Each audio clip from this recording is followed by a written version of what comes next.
Hey guys, it's Dimo from DimusTech, and this is the Sonoff Slampher for smart home lighting.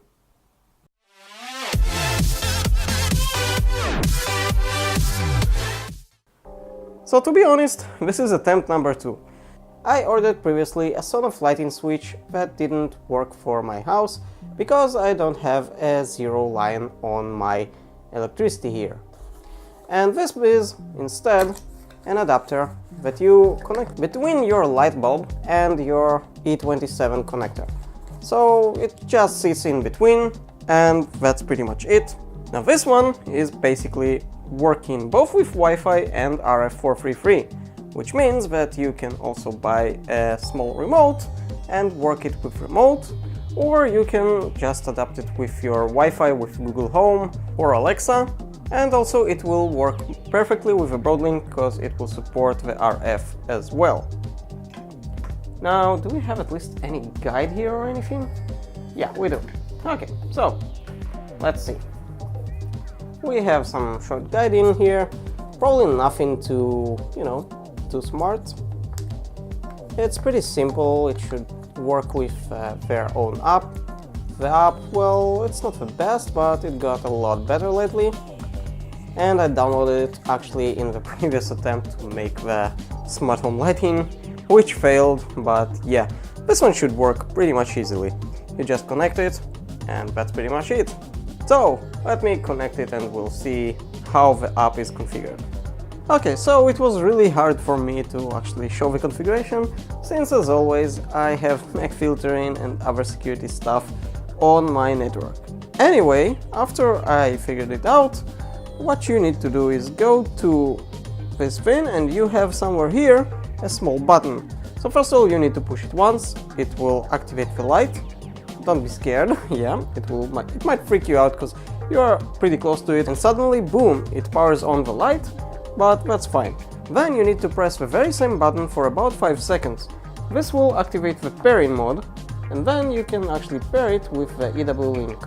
So basically you will just have to add a device and it will pretty much instruct you how to do that. Next, you basically can turn it off and on, but first of all, let's go to the settings.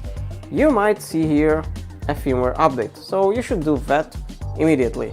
Well, it's not a must, but you should. After you upgrade the firmware, which will take a few minutes probably, you can pretty much configure what you want. If you want notifications, if you want the power state on default. So for example, if you turn off a regular switch, you want it to go on when you turn it on, for example. If, for example, one of your siblings wants to power it on without any app or anything, it's another option. Well, you have here some other stuff.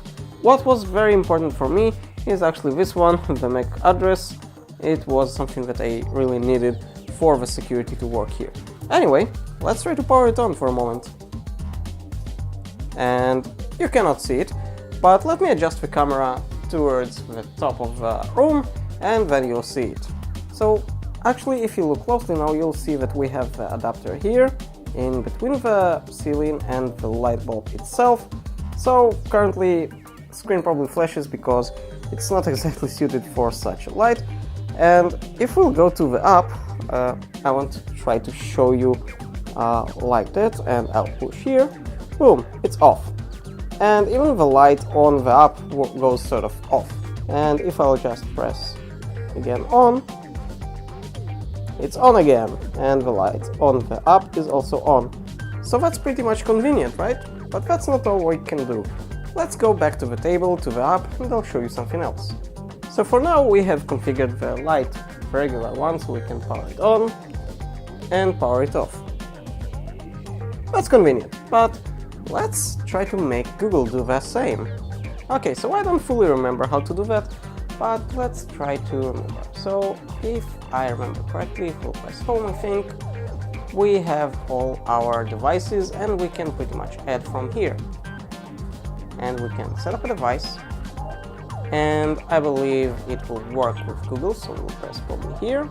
Okay, so sorry for the cutoff, but it seems that on the app of Google it is not called Sonoff.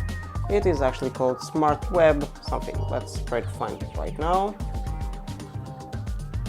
Yeah, here it is. So it is called Smart Wii Link.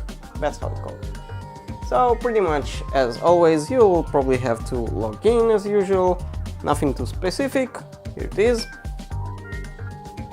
Okay, so right after the login, we are brought to this screen where we should probably assign it to a room. Let's assign it to the bedroom since that's where it is. Hit next. And now we should wait a moment. Probably in a moment we'll be able to control it. That's it, the device was moved, done. And pretty much now we have another device here, the bedroom light. So let's try to turn it on. And it's on. Well, there was a small delay, but that's okay. Let's try to actually ask Google to do that. Hey Google, turn off the bedroom light. And it's off. Turning the bedroom light off. You got it. Turning the bedroom light off. Yeah, well, for some reason, both the phone and the Google Assistant of the Home Mini speak together. Hey Google, turn on the bedroom light. Sure, turning the bedroom light on. And it's on. So right now we can schedule it, we can do pretty much whatever we want, and we can probably add it to routines and stuff like that. Okay, so sadly after trying to configure the Sonoff Slampher RF with a Broadlink, I failed. And the reason for that, you should buy the remote for it, the RF remote.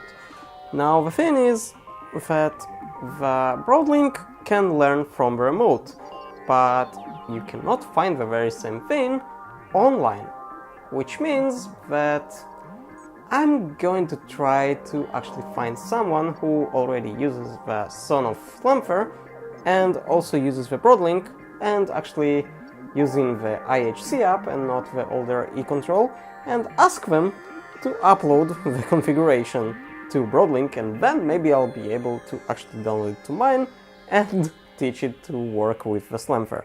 Anyway, for now, it's pretty cool. We can turn it off without any issues like that and turn it back on, and also ask Google to do the same. Hey Google, turn off the bedroom light. Sure, turning off the bedroom light. And that's it. Yep, that's all. Even Google agrees on that. Thank you for watching this DimusTech episode. If you enjoyed this video, click the subscribe button and hit the bell so you won't miss any future video. And I'll see you on the next one.